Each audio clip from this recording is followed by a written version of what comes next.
Hello, good afternoon. Thank you so much for being here today. I want to welcome you to the library, and I want to thank our partners in this, the wonderful International Student and Scholar Institute, and the Latino Student Cultural Center, and the NU Bookstore for your continued partnership. We've collaborated with all of those wonderful groups multiple times, and I want to do a plug on behalf of the ISSI. They're having the Carnivale this month and next month, and this is one of the programs for it. So they just have such an array. How many programs, Scott, did you say? 48. 48 wonderful programs. But this is fun. And it's really just such a great, there's a calendar, and there are some brochures out on the table, so please take a look.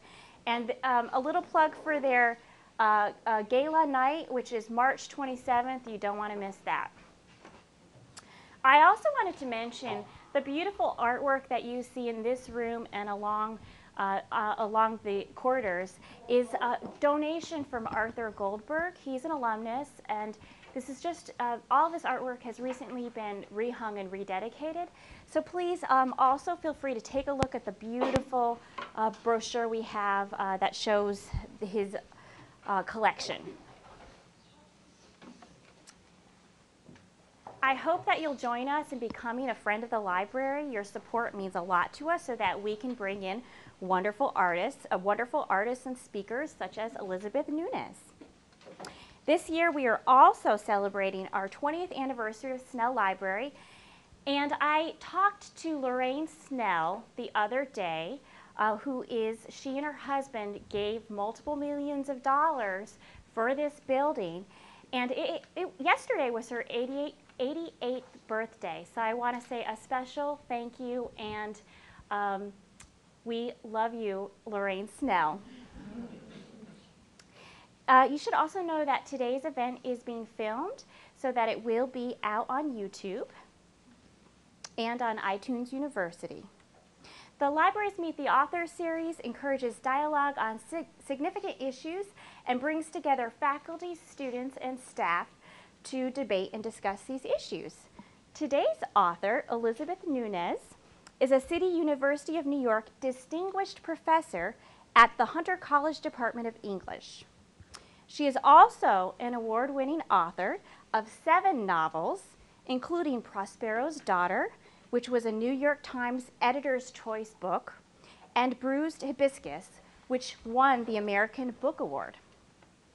Elizabeth is also co-editor with Jennifer Sparrow of the anthology Stories from Blue Latitudes, Caribbean Women Writers at Home and Abroad. Elizabeth divides her time between Amityville, New York, and Brooklyn. As we celebrate the centennial and its global expansion that's happening at Northeastern, we are delighted, and we think that this is quite fitting to bring in Elizabeth to talk about this international story. Anna In Between has been hailed by the New York Times Book Review as an editor's choice and a psychologically and emotionally astute family portrait with themes like racism, cancer, and the bittersweet longing of the immigrant. Please join me in welcoming Elizabeth Nunez.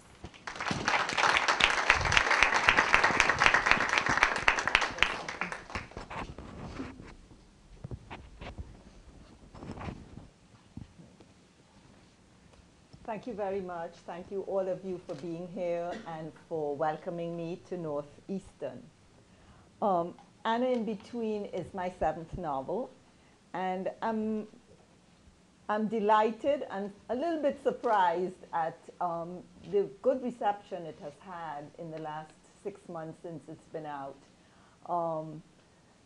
A writer always hopes that their work would resonate not just with a small audience, but with a large and diverse audience. And I guess I should have known, but I didn't know, that this novel actually is resonating with people of different ages, people of different ethnic groups, people from different classes, and it pleases me no end. So what I will do is to sort of introduce a little bit the novel, read a part of it, and then open it up for questions. what I guess what really triggered off this novel was an incident that was very true in my life. I returned home one year and discovered that my mother had breast cancer. But it wasn't in its early stages. Let me just say what it was. I have three brothers who are physicians, and every time, and it wasn't home, I'm sorry, I'm mixing up real life with my novel. She had come to the United States on a visit. And my three brothers who are physicians work here in the United States. And every year that my mother comes, they would say, let's go and have a medical exam. And my mother would say, okay, so long as they don't take off my clothes. You know, the doctor can take my pulse, he can do everything else, but he can't feel my body. So she was, you know, pretty much advanced in age, and she had lived this long with that attitude, so we sort of went along with it. And then about 15 years ago, she came and said, yes, I want to go to a doctor. And we immediately knew something was off. I went with her to the doctor, and within a minute, the doctor came back out, and he said, you know, your mother has breast cancer. And I can tell you she has had it for many years. She didn't just have it, and she has a very large tumor on her breast and a very large one in her lymph nodes. My parents had a very, very good marriage. Sadly, they both died in the last year, one after the other. And one was 94 and the other one was 90. And they had a very passionate, warm marriage. And in the 67 years that they were married, they slept on the same double-sized bed, not a queen-sized bed, a double-sized bed. And my father traveled a lot. They had many children. In all, they had 11. And I would say that in 67 years, they probably spent there was probably only about 3 weeks in that whole 67 years that they didn't sleep together. So the question for me was, if my mother had such a tumor that was so visible to this doctor that he just said, you know, he just came right out and said it to me, why hadn't my father said anything about it? But to add to it, my father came around to me and sort of whispered in my ear, you know, I saw the blood on my undershoot. Your mother sleeps with my undershoot, and I saw the blood on her undershoot. So there was the question, not only could he have felt it, since they had that kind of marriage, but he had seen. He had seen it. It was so huge that it had ulcerated.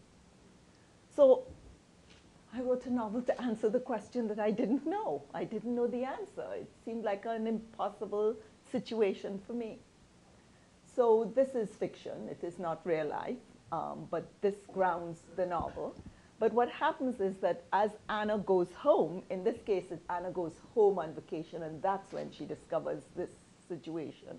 And of course, she's angry with her father, and she can't understand why he doesn't say that. On the other hand, she's envious of the marriage her parents have, because she is 40, or almost 40, and her marriage ended in divorce. And so she's looking, she was married to an American, an African American. She's a Caribbean woman, married to an African American. And she tries to come up with all kinds of reasons why her parents' marriage have lasted. And one of them has to do with the similarity in culture. You know, it's not a question of skin color, but rather a question of culture. So that even though she is married to an African American, she feels there's a cultural difference here that was harder for her to connect with, and thinks that maybe this is what her parents have. So the novel opens up with that kind of question that she has, moving between envy of her parents' marriage and sort of resentment, and at the same time thinking about her own. And then also another thing that happens is the tension that she realizes that has always existed between her and her mother. Because certainly if she had this as a daughter, her mother should have told her this. She should have had some discussion with her mother. So there are all those themes that resonate in the novel. Well, I'll just tell you from the truth of it, the good ending. My mother lived 15 years after that. It was incredible. She died, as I said, a few months ago and did not die of cancer. Because what we do know is that when you have a tumor like that and you're pretty much advanced in age, it does not metastasize in the same way as with a young person. And that's one reason. And two, my mother was a very, very religious person. I'm not particularly so, but her religion, she believed in it. And I think that that was part of what it was. So here is a part of this. At this part of the novel that I'm going to read, her mother, like my mother, had to have a series of chemo treatments to reduce the tumor before the surgery could occur, because the tumor was so huge that no surgeon would touch it. They spent 6 months giving her chemo to get that tumor to a point where they could, in fact, do the surgery. And I recall that I was at the hospital when she was having that surgery here in the United States, and my brother was, who is a surgeon, was in that same room. And he came downstairs to us and he says, you know, Mommy has more tumor than she has breast. And I thought, my God, if in 6 months of reducing it, that still was so, you know, how much more could my father not even if he didn't feel it, he had to see it, you know. So here she is in my novel. Her mother has come back home from another round of chemo. Her mother returns to the house after her second bout of chemo. She says she will take a nap before lunch, but at lunchtime she's still asleep. She sleeps past tea time. It is close to 6 before she emerges from her room. Her father is worried. She feels well, she says, rested. She needed the sleep, but now she is starving. While her husband sits next to her nibbling his evening sandwich, she eats everything her maid had prepared for her lunch. Stewed chicken, rice, fried plantain, steamed cabbage, carrots. Her plate is empty when she refolds her napkin. Afterwards, they sit in the veranda. John Sinclair, her husband, has put on Bach CD, the Brandenburg Concertos. Anna washes the dishes. Her parents have not invited her to join them in the veranda. So when she is finished, she goes to the living room to work on the manuscript. Anna is an editor. Through the glass sliding doors, she has a clear view of her parents. They do not appear to be saying much to each other. Her mother's head rests on the back of her chair. Her hands are folded on her lap. Her legs are spread apart, though only slightly. She seems at ease, perfectly relaxed. When Anna looks up next, her father is standing over his fish pond, rubbing his chin. He says something to her mother, who nods. He looks down on the pond. Her mother says something to him. He turns away from the pond, bends down, and plucks out the weeds that have pushed their way through the cracks on the pebbled concrete border. Her mother has asked him to do this, Anna thinks. When her father is done, he returns to the chair next to her mother. The fifth concerto comes to an end. Her father rises again and goes to the kitchen. He passes the entrance to the living room, but he does not look inside. If he knows his daughter is in there, he has decided not to disturb her. But perhaps he does not know she is in the living room. Perhaps his mind is elsewhere, with his wife, who is waiting for him in the veranda. It is almost 10 when Anna finally gathers up the pile of manuscript pages on the cocktail table next to the chair and turns off the light in the living room. Her father, who has still given no sign that he knows she is in the living room, suddenly calls out, "Leave the light on, Anna. Your mother and I will stay out here a little while longer." Common roots. They do not have to speak, sitting next to each other. A sigh, a frown, a clearing of the throat, a smile, the softening of the eye, legs crossed and uncrossed, body language. That is all they need. Late into the night it rains, a hard rain that pounds the roof of the house. It beats a rhythmic drum, loud and insistent. Anna bolts upright from a deep sleep. For a moment, she does not know where she is. Gunfire? It is her first thought. She lives in Brooklyn, Fort Greene, not far from the park. Sometimes there are muggings, sometimes gunfire, but it is not gunfire she hears. The drumbeat is furious, behind it a waterfall, the deafening sound of rain sluicing down in gallons from the clouds. Her bedroom, the whole house seems overpowered by this force of nature, suddenly unleashed. Be not afeard. This isle is full of noises, sounds and sweet airs that give delight and hurt not. When she was a child, she was not afraid. She's afraid now. She presses her face against the window pane. Then she remembers a childhood rhyme. June too soon, July stand by, August come it must, September remember, October all over. I'll stop that section there before I go to the next one. That quote, of course, if you recognize it, is from The Tempest. If you recall when Caliban was with Trinculo and Stefano, and they have come to the island, they hear all these noises, and Caliban says, be not afraid, you know. And what I'm working with here is showing that Anna, who has lived in America for a long time, comes back home, and she's like Trinculo and Stefano. She's afraid of sounds that she should be familiar with. It's just the rain on the galvanized roof.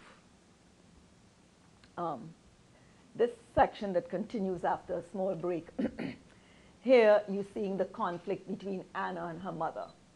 Her mother is constantly saying to her, well, you know, you've been away for so long, you don't really belong to the island anymore.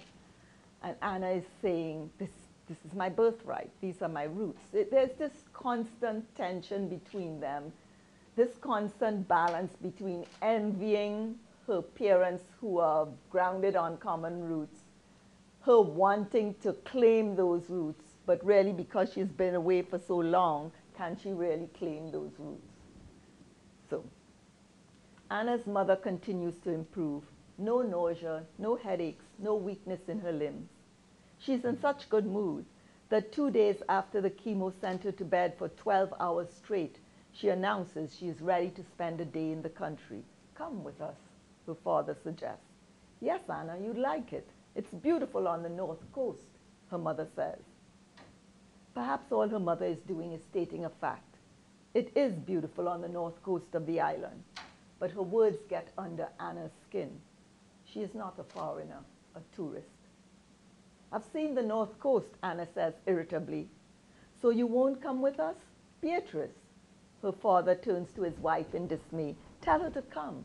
She'll have a great time. It's just that you've been in America so long, her mother says, trying to reason with her. I've lived there for 18 years, Mommy. More there than here, her mother says. It's still my country. Anna, you've become so sensitive. Of course this is still your country. Nobody's saying otherwise. Your father and I just wanted to show it to you. That's all. Show it to me? You know, her mother shrugs. Just in case. Just in case what? It's been a long time since you were there. Why is she so thin-skinned, so sensitive, her mother says. She wants to go. For all her protest about the indelible stamp of her early years on the island, for all the resentment she feels when her mother intimates she has become American, she is forced to admit to herself there is much she has forgotten, much she can no longer claim as hers. She does not want to lose her moorings. She does not want to be set adrift on some Sargasso sea like the emigrants who left the island before her, the ones lured by England's siren song, only to discover that once they cleared the rubble left in the wake of the war, once they had rebuilt the mother country, England no longer had need for them. She wants to see more of the island. She needs to remember, to hold on to home, to sunlit backyards perfumed with the scent of ripe mangoes, to salt-filled rain, to skies washed clean blue, to flamingos turning green trees in the mangrove to red, to fishermen pulling in seines in the silvery dawn. She needs to fix in her head waves breaking on the rocks below the narrow winding road up to the north coast. Her mother tries again. Have asked Lydia to pack us lunch. Come with us, Anna, please. Remorseful, ashamed now of her childish reaction, Anna agrees to go. Her mother is right. She has forgotten how beautiful the north coast is. The sun is a dry season sun that illuminates everything. Fluffy white clouds that drift lackadaisically across a pristine blue sky. Brown earth that sparkles when sunbeams gild metallic stones. They pass through small villages at the foot of the mountain, tiny houses clustered at the edge of the road, once a dirt track for horses, pulling carts and donkeys loaded with produce for the market. They see a donkey now, burlap bags bursting at the seams, grazing its flanks. The man sitting astride it waves his machete. All the villagers wave, laughter and talk suspended when they pass by in their fancy car. The higher up the narrow road to the north coast they go, the fewer houses they see, only flashes of galvanized and painted wood here and there between dense vegetation. On the seaside of the road, the land plunges deep down precipices. Below, the water is rough. Waves crash against giant black rocks, miniature islands broken off from the land, and pitch glittering white sprays of seawater up to the sky. Anna drinks in the air that rushes through the car window. Salt carried on the wind stings her nose. This is what she needs to remember, what she needs to lock in her heart for wintry days in New York. We are almost there. Her father brings the car to a crawl. He can barely suppress his excitement. Yes, I can tell we are there now. Her mother strains her head through the window. The muscles on her neck rise and stiffen. Do they have a specific destination? Until now, Anna had not thought so. Where are we going? You'll see, her mother says. The road bends and the sea disappears. They are entering the mountains now. On both sides, the forest grows thicker. Tall trees have spread their branches wide at the tops, and their leaves form a canopy shading the sun. In a couple of weeks, you'll need a machete if you have to stop to pee, her father says. Anna braces herself for her mother's response to this crude remark, but her mother giggles. Like a schoolgirl, Anna thinks. They drive a few yards further. Stop, stop, her mother grasps her father's arm. I think this is the spot. I think it is here, John. What her mother wants her father to see is on the right side of the road. She's practically on top of him when she points her finger towards the bushes. I'll have to cross the road, her father says. Yes, park there, on this side, under the tree. Be careful now, her mother directs her father across the road. Yes, this is it, I am positive. Her father breaks. He squints, studying the bushes. You're right, he says at last. This is it. Your mother has good eyes, Anna. Anna sees trees. Big ones, smaller ones, bushes, tall grass, no special marker, no difference in the landscape from the cluster of trees they have just passed. Your mother and I used to catch birds here. Her father is beaming. Mommy, remember Beatrice?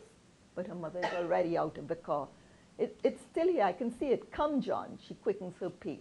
I kind of want to give you a little warning here for the little part I'm going to read here. It's the difference that geography makes. You're going to see that the parents are at home in the landscape, and Anna, who wants to think that she belongs, is not at home. And so I'll go on. Her father hurries towards them. Anna tries to follow them, but the sleeves of her blouse get caught in a knot of twigs. She stops to untangle herself, and nettles cling to her pants. She bends to pluck them out. She clears one leg only to find the other leg of her pants crimped with more nettles. She reaches for a limb of a tree to steady herself, and her fingers grasp the sharp ends of a branch. Everywhere she turns, she is stuck, pricked, prodded. She stumbles over dried branches and loosened stones. They are far ahead of her. She cannot see them. She hears only their voices. Imagine that, her father says. Come, her mother urges him on. We are almost there. The forest is closing in on Anna. She can barely see more than 2 feet in front of her. Her heart is hammering. Her parents have stopped speaking. There are no human voices to guide her. All around her, the leaves on the trees swish ominously. Fruit falling on the ground makes sounds like the explosion of bullets. Birds fluttering their wings terrify her. A black, yellow-beaked crow caws. She stifles the urge to scream. Be not afeard. This is her island, her rainforest, but she cannot quiet her heart. It hammers still, beating loudly in her throat. Then suddenly, in a parting of the trees, she sees them. They are standing a hair's breadth from each other, so close that when a breeze ruffles her mother's blouse, the edges brush against her father's shirt. They're looking intently at something. What? Anna cannot distinguish it from the browns and greens in the forest. And I'll stop that section there because I want you to know what. So this is in the heart of the novel, this kind of tension here between some of you who weren't born here, who live in America, and then you go back home and you think that's home. And even someone as close as your mother or your father will begin to want to show you places that you think, what are you showing me for? And then you find out that, yeah, the noises and the things that are there scare you like an American does. And I always think that the metaphor for that is the mosquito, you know. When you go back, when I go back to the Caribbean, the ones who have stayed, my siblings who have stayed at home, I'm sitting there and I'm slapping myself all over the place, you know. And they ask me, what? Because the mosquito can smell that I don't belong, you know. And I'm claiming it, and the mosquito says, I'm sorry. There's something in your blood here that I know you don't belong. And, you know, it's just something that tugs at the heart all the time. So they have to bring out all the spray and all the coil and everything for you, you know. There's a little piece I could read again, but if you want, we could do question and answer. What would you like? What's your wish? Great to hear you read. No, I'll read again. This section has to do more with class than anything else. Obviously, you can hear from the story that Anna's parents belong to a pretty well-to-do class, social class. They have a gardener, and they have a full-time gardener and a full-time maid. And Anna, who brings American eyes to this situation she sees at home, sees what she sees that's going on in her parents' home, and the way her mother speaks to the gardener and the way her mother speaks to the helper to be a continuation of the colonial experience. That the colonial masters have just changed skin color, but the attitudes are the same. It's kind of like a Frantz Fanon kind of thing. And so she's very critical of her mother about the way she treats the people who work for her. In this scene, 2 people are questioning this, Anna and me. Anna and I are both questioning what it is we have seen, what it is we have witnessed. And, you know, a writer doesn't know the answer. It may seem to you that the writer knows the answer, but the writer doesn't know the answer until the writer writes to find out the answer. So it's in the writing that the answer comes, and the writer invites you to share with her in trying to find the answer. And I concluded that what's probably happening there is that when we live here in the States for a long time, we see the world through American eyes. We begin to see the world through American eyes, an American notion of a classless society, American notion of the emphasis, in my view, I may not be right, the American notion on the emphasis on the individual. This is not so in other countries, you know. American notion of democracy, which is which is not the same notion of democracy that everyone has everywhere in the world, because it seems like an inherent contradiction that Americans' notions of democracy include something that is the contrary of it, which is the emphasis on the individual. So you have the group making a decision, but at the same time, America insists on the individual right. The individual right to speak, the individual right to happiness, the individual right to all of that. It seems like a contradiction. Whereas on another country, the idea of democracy means that you give up that individual right for happiness for the sake of the group. So I'm saying that to say that in this section that I'm going to read, you have Anna and me, Elizabeth Nunez, critical of this emphasis on class and the way they seem to speak to each other. But maybe we're looking at it from an American way of life. Maybe there's something else that we are not seeing. And so here Anna sees her mother relating to Singh, who is the gardener, and she sees her mother in relation to Lydia, who is the helper, and everything is turned upside down in her eyes. Okay? Her father has already opened the gate for Singh when Anna wakes up the next morning.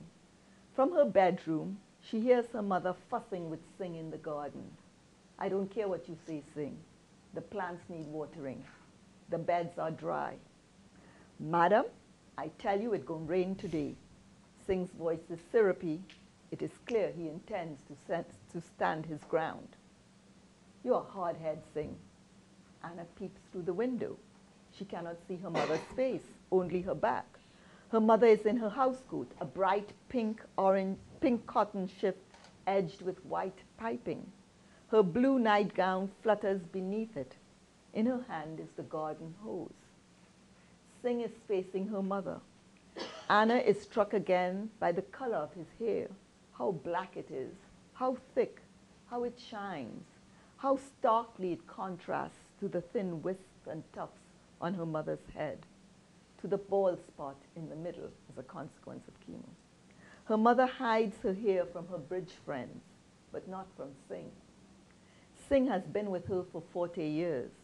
She does not need to hide her bald head from him. Singh understands illness, the failure of the body, the inevitability of death. If you just wait an hour, madam, Singh pleads with her, you're going to see how it's going to pour. Anna looks up at the sky. To the west, dark clouds have gathered, but to the east, where the sun has just risen, the sky is a brilliant blue. You see the clouds over there? Singh points to the west. He's standing in front of the flower bed, his head cocked, his weight shifted to one side of his body. The expression on his face is one of pure forbearance, but of affection too. His eyes twinkle and his lips slant upward. I'm turning on the water, Singh, her mother announces. Her hand is on the nozzle of the hose. If you don't move, you'll get wet. Singh remains standing where he is. Madam, I'm telling you, it's going to rain. He shakes his head. His hair slicked back with coconut oil does not budge. I'm warning you. Her mother marches to the faucet at the edge of the garden. I'm warning you, Singh. I ain't moving, madam.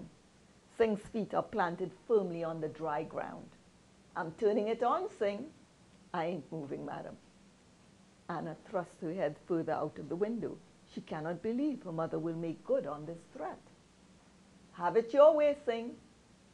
Water fans out from the hose, long translucent sprays that catch the sun and sparkle with rainbow colors. Singh, true to his word, does not move. Water splashes on his t-shirt and shorts. It wets his bare arms and legs. So that's what you want, eh, Singh? You didn't take your shower this morning, is that it? Singh's laughter rumbles up his throat. Her mother is laughing too. A girlish peal that rings across the garden and drifts through the window. It's me or the flower bed you want to wet this morning, madam. Singh hops from one foot to the other. Her mother continues to spray him with the hose. Okay, madam, okay, madam. Singh scampers across the grass toward the back of the house. his makeshift clogs slapping against his bare feet. Incredibly, her mother runs behind him, still wetting him down. Their laughter is that of children in the playground. It ripples through the air. An overwhelming wave of sadness washes over Anna. She slumps down to the floor. How comfortable they seem with each other. How easily their quarrel dissolved into play. Long after she can no longer hear their voices, Anna wrestles with questions this all too brief scene has triggered in her. Will she always be on the outside? Will they, the ones who stayed, the ones who did not emigrate, always be on the inside, even Singh and Lydia? She has made the effort, but her mother remains an enigma to her, a bundle of contradictions. Her relationship with Singh, Lydia, and her husband, too difficult for her to comprehend. For how can she comprehend this woman who is ever observant of her social status, ever insistent on demanding acknowledgement of her class superiority, and yet protects her helper from abuse, and yet gives money to the poor, and yet prance through the rainforest to help her husband build a shed so he could catch birds with Lagli, and yet is now skipping through the grass, squealing joyfully after her gardener. As if this isn't enough. As if it isn't enough that her mother's laughter continues to ring in her ears, mocking her. Later in the day, Anna is confronted again with fresh evidence that there is much she does not know, much she does not understand, that in spite of 40 years, not all of them spent in her parents' house, she may have misjudged her mother. The rain Singh promised arrives after lunch. It falls out of the sky in bucketfuls, in intermittent torrents of water that explode on the concrete and carve out miniature craters in the dirt. It comes suddenly and forcefully, and then just as abruptly it ends. The sun blazes forth, its rays stinging, radiating heat. But the air is heavy with moisture, and the sun is not strong enough to evaporate trails of water weighing down branches on the trees, clinging between the shoots of grass, pooling in crevices. Anna is stretched out on an armchair in the veranda, the book she has been reading turned over on her lap where it has slid from her hands. Her body feels bloated, surely an illusion of the oppressive heat. She can barely breathe. Her parents are in their room, sensibly taking a nap. She thinks of doing the same. She lifts herself up and makes her way to the glass sliding doors at the entrance of the dining room. The television is on in the den. She hears voices, American voices, a soap opera. Perhaps her mother is not taking a nap. She approaches the den. It is Lydia who is there. She's sitting on the floor, her legs extended to one side, her body stretched out on the other, her head propped up on the palm of her hand, her arm anchored on the carpet. She's a figure in a painting, the woman lying supine, the mistress of the house. Anna clears her throat, and Lydia spins around, pulls down her skirt and sits up. Miss Anna, is something wrong? Something you want? An offer of service. There is no guilt in her tone. Anna may have caught her by surprise, but it is the suddenness of her arrival that causes Lydia to change her position on the floor, not fear of rebuke. It's as the world turns, Lydia says when Anna asks about the program she's watching. Madam and I just talk about it. Talk about it? She does look at it in her room and I just see it in here. Anna finds this hard to believe. But I never saw you in here before, she protests. Well, I know you're visiting and I think you must want to use the den, so I don't come. But then I see you in the veranda and it's hot in my room. They talk. Lydia watches the soaps in the den and afterward they talk. What else do they do? What else do they talk about when she is not visiting? Her mother claims she learned restraint. Restraint is not natural to her. This is the implication. But she is restrained with her daughter, unrestrained with Lydia. Where else do she and Lydia have their little chats? Is Lydia permitted not only to sprawl on the floor of the den, but also to sprawl on the floor of the sanctuary of her mother's bedroom. Her mother cracks open her bedroom door. Her eyes are misty when she utters her soulful prayer. I pray every night that my child will come back to me. But she does not wait for her daughter's answer. She leaves. She closes the door. And I'll stop there. So.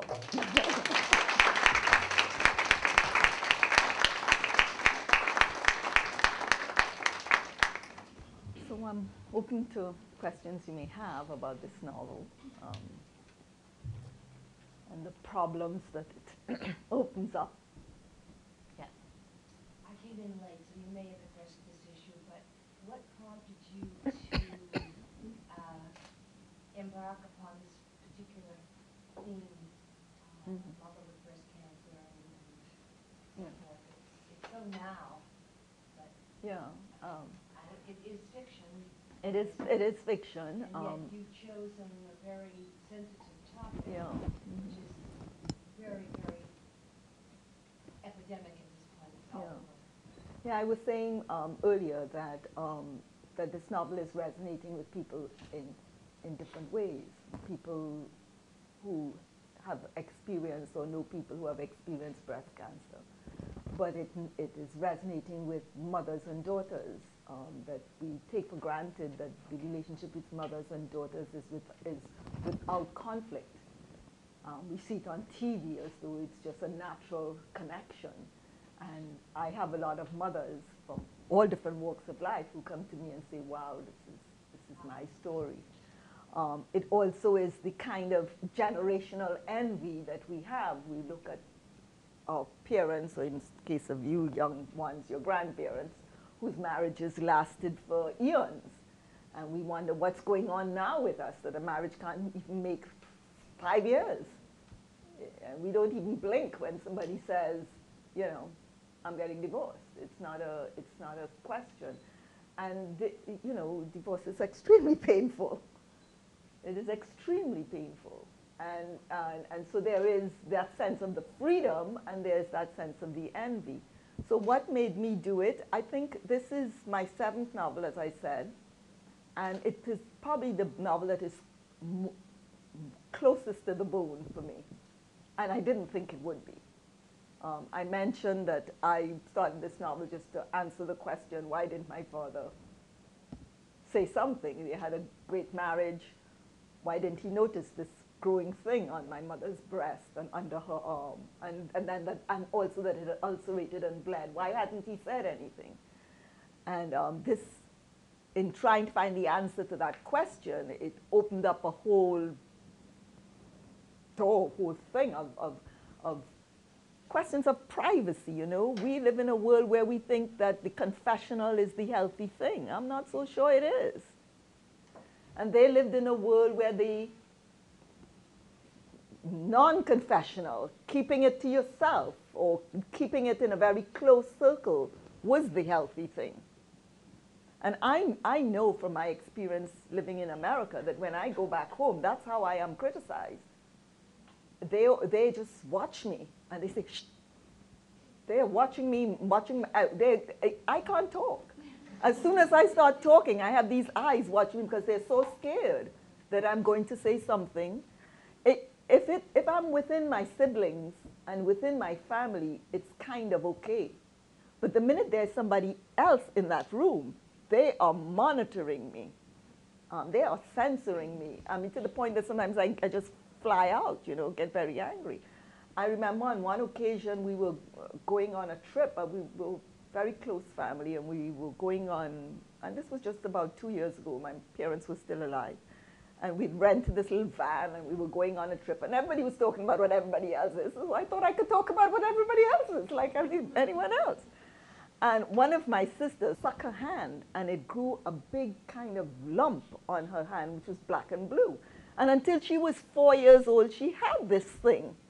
And you know, and finally we did all kinds of things to wean her off not sucking her hand like that. And eventually we did, and of course it disappeared. So I started talking about that thing. God, so I mean, what's there to talk about that?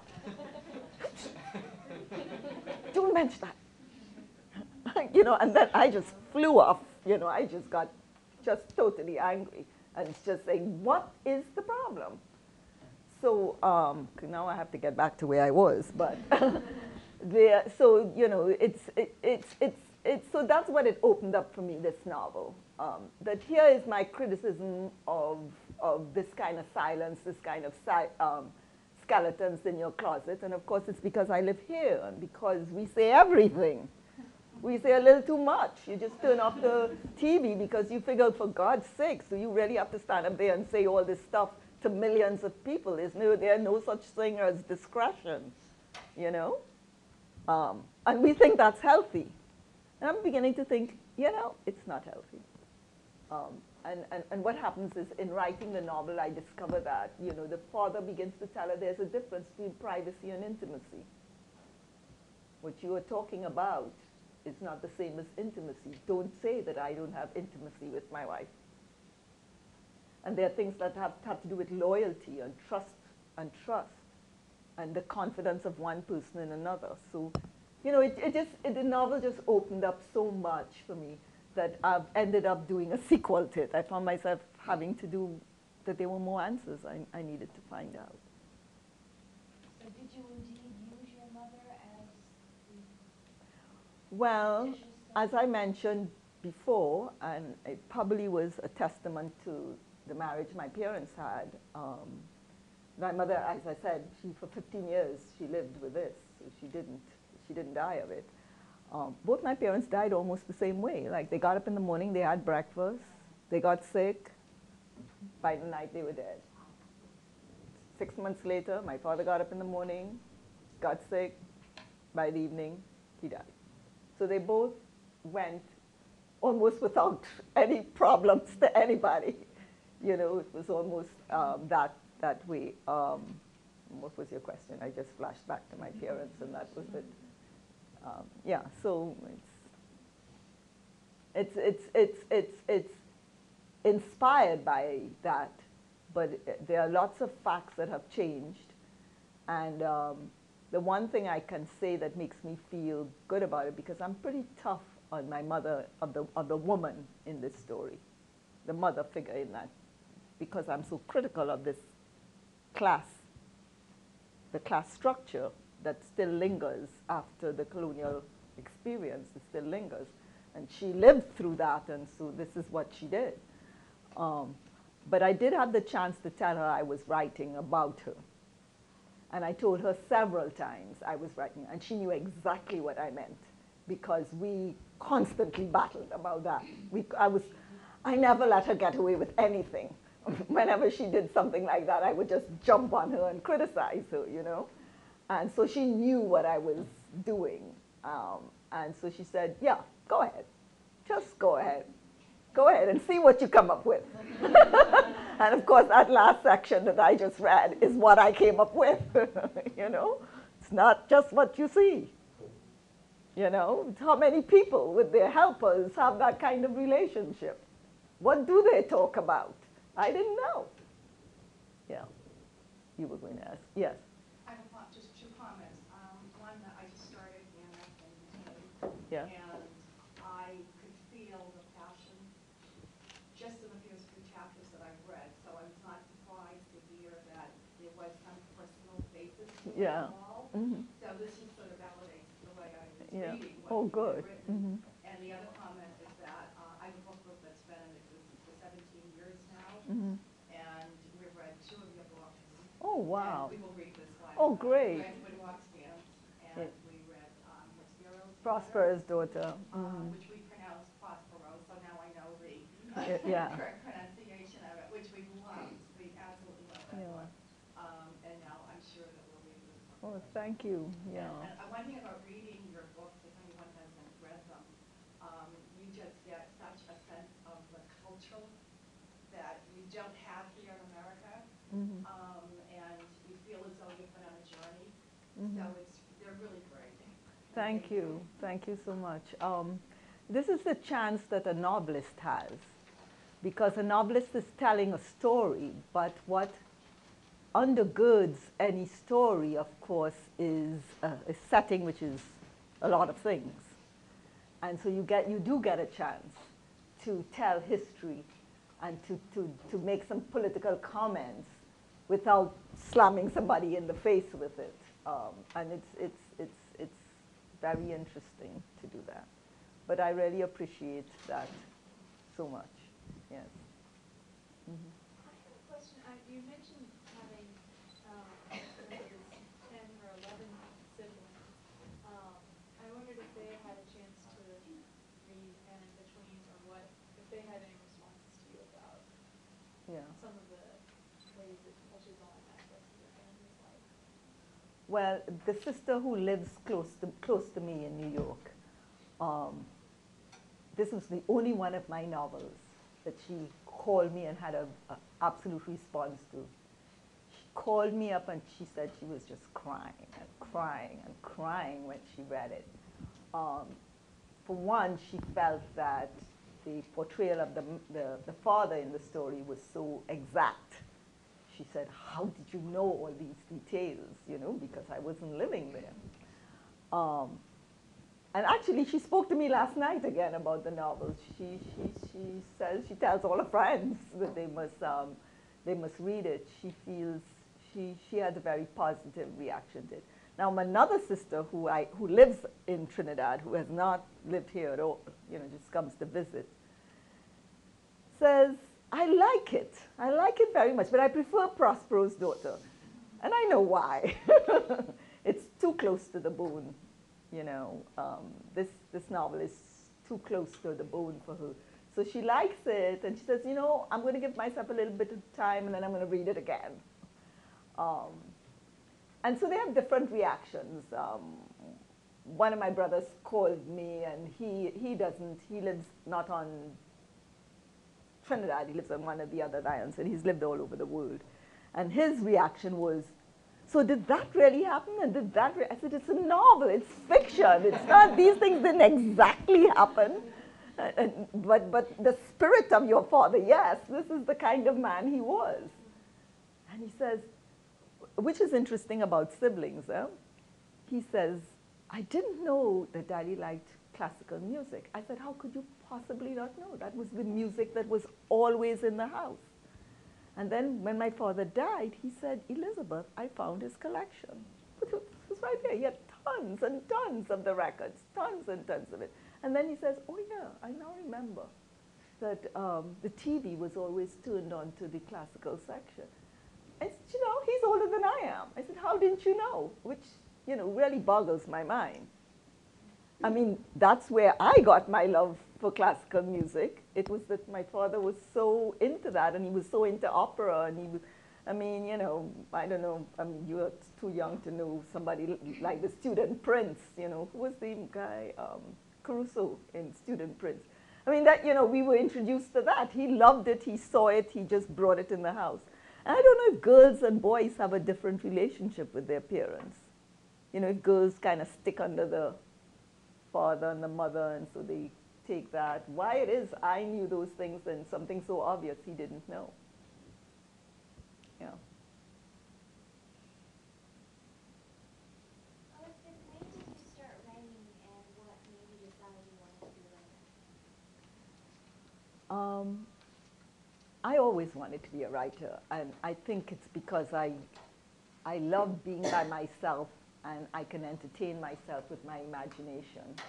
I mean, even coming on the train here, I had a book, but instead of reading the book, I was looking out of the window. And then I realized to myself after an hour that I was playing stories in my head.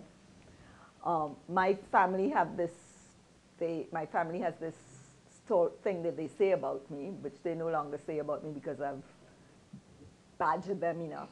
But they say, anything Elizabeth says to you, cut it in half. And writers are big liars. We have to do it. I cannot see an event. Sometimes I see an event and I know what happened. But when I'm telling it to you, instead of 2 people being there, there are 6 people. And in the back of my head, I am aware that I'm not telling the truth. But it seems to me that the way I am going to convey to you how huge this thing is to ramp it up. Or else you will never really understand the heart of it. You understand what I mean? So that's it. Now, practicality of it is that as a woman, as a Caribbean woman, as a woman of color, I didn't think I could do this. I had not seen any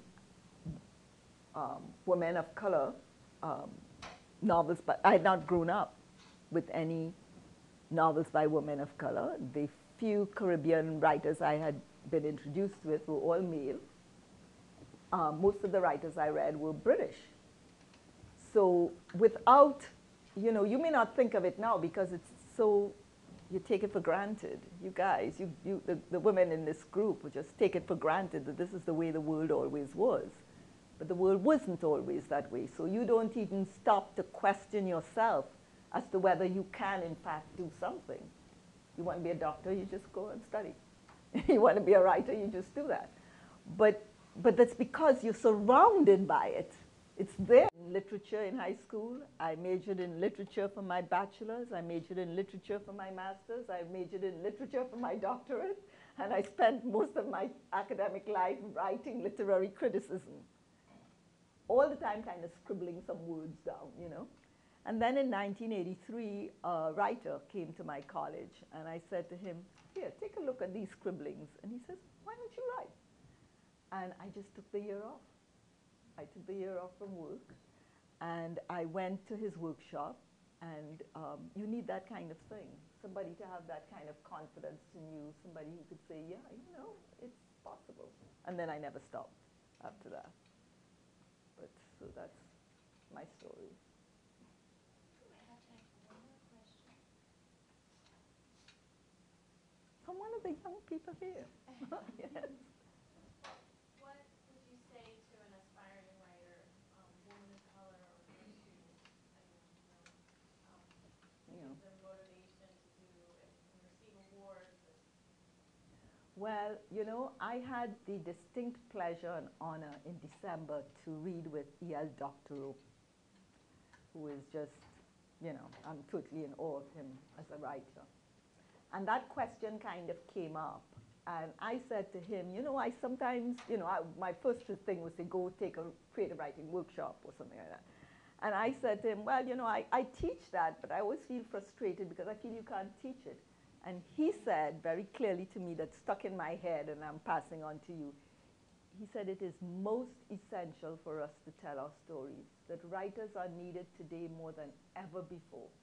I don't mean that pulp fiction that's going on there, that who shot John, who loved John, who had sex with whom. I don't mean that. I mean the stories about what's going on in our life. We are handing this over to politicians. Every day you see one of their books on the bookshelves. Every day you see one of them touting their books. But the books that last are the books that trigger off your imagination, that involve you in the understanding of the story. I mean, you look at what Tolstoy did for Russia. You know, in that story, even now we are reading War and Peace and Anna Karenina. Even now we are reading those stories. So what he said is, more than any other time, and that's, I pass on to you, it is important for us to tell our stories. It's important for us to write good literature. And then my advice is, read. Your best teachers. And there are two ways of reading. There's read for your enjoyment as a reader. But after you've read a book and you like it, read as a writer.